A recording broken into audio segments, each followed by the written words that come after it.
Hello, today I will be reading from the book of Acts, chapter 23. Paul looked straight at the Sanhedrin and said, "My brothers, I have fulfilled my duty to God in all good conscience to this day. At this, the high priest Ananias ordered those standing near Paul to strike him on the mouth. Then Paul said to him, 'God will strike you, you whitewashed wall. You sit there to judge me according to the law, yet you yourself violate the law by commanding that I be struck.' Those who were standing near Paul said, 'You dare insult God's high priest.' Paul replied, 'Brothers, I did not realize that he was the high priest, for it is written, do not speak evil about the ruler of your people.'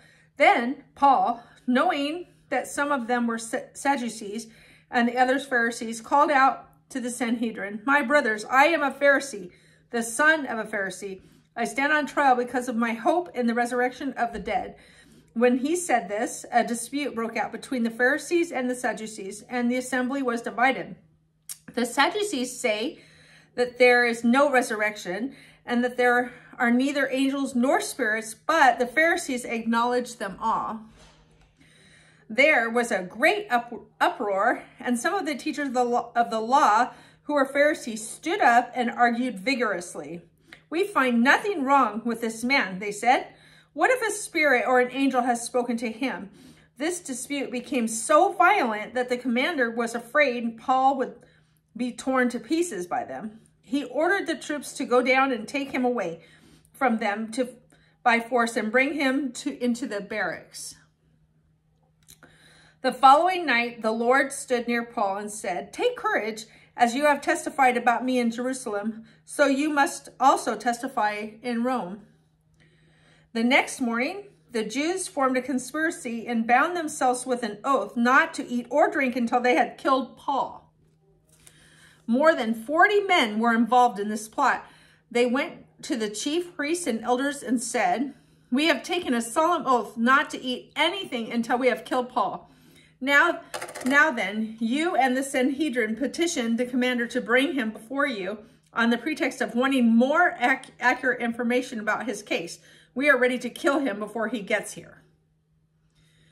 But when the son of Paul's sister heard this plot, he went into the barracks and told Paul.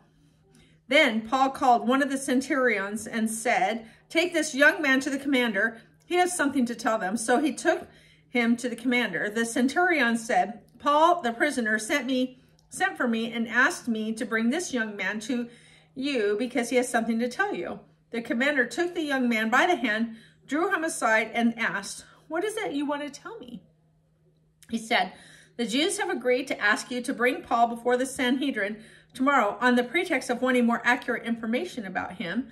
Don't give in to them, because more than 40 of them are waiting in ambush for him. They have taken an oath not to eat or drink until they have killed him.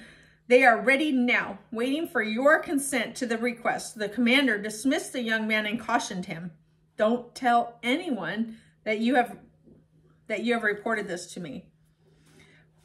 Then he called 2 of his centurions and ordered them, get ready a detachment of 200 soldiers, 70 horsemen, and 200 spearmen to go to Caesarea at 9 tonight. Provide mounts for Paul so that he may be taken safely to Governor Felix."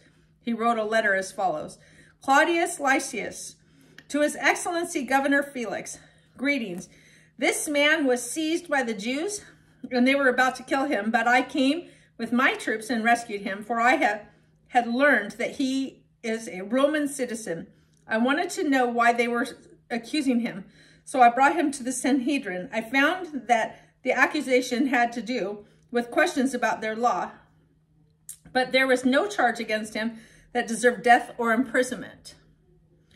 Then I was informed of a plot to be carried out against the man. I sent him to you at once. I also ordered his accusers to present to you their case against him." So the soldiers, carrying out the orders, took Paul with them during the night and brought him as far as Antipatris. The next day they let the cavalry go on with him while they returned to the barracks.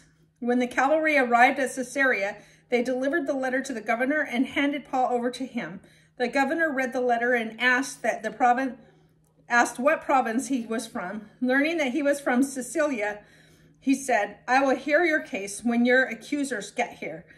Then he ordered that Paul be kept under guard in Herod's palace. Thank you.